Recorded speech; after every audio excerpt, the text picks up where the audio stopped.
In this lesson, I'm going to show you how to do a selective color from just this part of the image right here of Colton and turn the rest of this image over here all in black and white. That way we can actually do a feature or a profile on this student. Now, the very first thing I want you to do anytime you're working in Photoshop is to duplicate your background. This will save you later on because basically it gives you a starting spot to always go back to. The other thing that I want you to do is to make sure that you're saving your things as PSDs and not the .jpgs. Don't just go up here in File and click Save, because anytime you're doing any editing like this, you always want to have the best quality version before you save it down as a JPEG, because JPEGs are compressed file formats. All right, so the first thing we did was we duplicated our background. You see that over here in the Layers palette. We're only going to work on the background copy. We're not going to even touch this. With the lock on it, I'm not touching it. Now, there's several different ways to do a selection. For this exercise, I'm going to show you how to do a selection with the Quick Select tool. Now, the Quick Select tool, you select it, and you can actually increase the brush size by hitting the brackets, like this, or the other bracket to make it bigger or smaller. I like to work with one that's a little bit smaller. That way I can get smaller areas selected when I'm doing these exercises.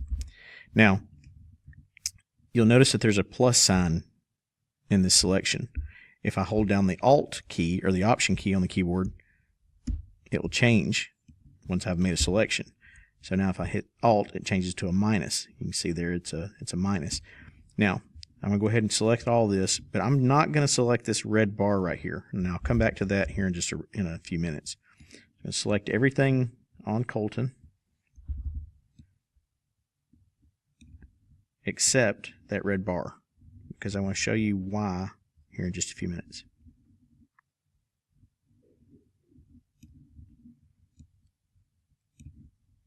Now, in doing something like this, there's also something I do not want you to do, and that is to use the eraser tool ever.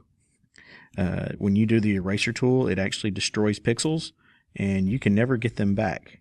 So as a general rule, any lesson I'm going to show you is going to be non-destructive editing, in which you're not going to actually destroy pixels. Alright, so you'll notice that I made the selection here, but like there is no dancing ants, these little selection areas. They're none in this area. That means I've actually selected that part, and we don't want that to happen. So we need to get rid of that, or actually select that part of the bandana right there, and then not this little part here, and then not this area here. All right, so we have a fairly decent selection. Now, whenever we do it this way, I don't really worry about how tight my selections are, and I'm going to show you the reason why here in just a minute. Because we want to do this fast. We don't want to take an hour or so to do a cutout or a selective color. We want to do it fast and have it look decent enough to be able to use. So now that I've got that selected, I need the inside part of this to be the part that stays the same. So I'm going to show you what happens if you'd go over here and do this. This right here is the magic button in the Layers palette. It is called a adjustment layer. And when you do an adjustment layer, you can do all sorts of things from cutouts to mask, but what we're going to use is a black and white. Now if I click black and white, you'll notice that it changed everything inside my selection to black and white, which is exactly opposite of what I wanted it to do. So the way you fix that, hit Command Z and go back, is you go to Select, Inverse. So now I'm going to click on the adjustment layer, and I'm going to click on black and white. Now I've effectively turned the background of the image black and white, and my foreground is in color. Now, remember that red bar that I said I didn't want to touch beforehand? This right here, that actually it needs to be in color. So the way you do this is if you look at the mask, which is this layer right here above the background copy, you'll notice that it's white and it's black. And the black parts are the parts that are actually in color. And the white parts are the parts that have been turned black and white. So if I take my brush tool and I make sure my foreground color is black, when I paint, it will actually paint the image back in. So you'll see that I'm actually painting that part back in. Now, let's say I've made a mistake and I got part of the image I didn't want. Then I simply switch those to black and white, or to white, and then I'm able to paint that back black, or paint the color back out. That's not what we want to do here. We actually want to have Colton in color. Change my opacity back up.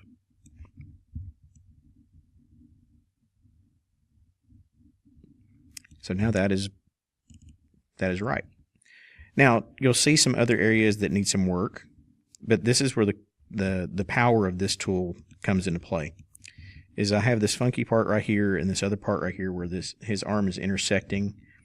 So we want to only get Colton's elbow, but we don't want to get her cheek. So how do we do that?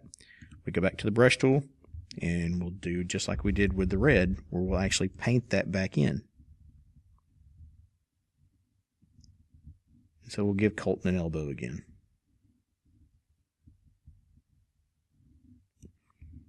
And then there was another spot underneath his arm over here that we need to be painted back in as well.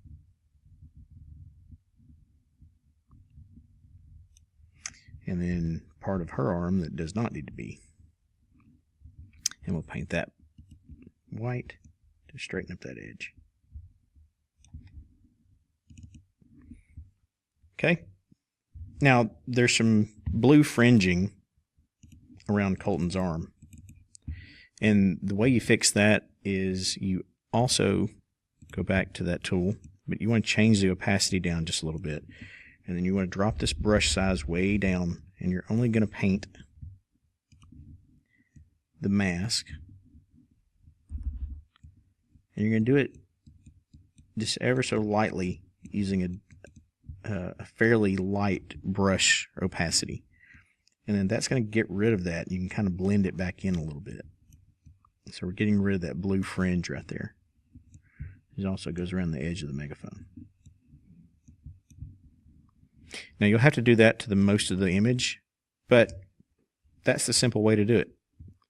When you're done, click File, Save As, and then you'll want to change it to, or the default is a PSD.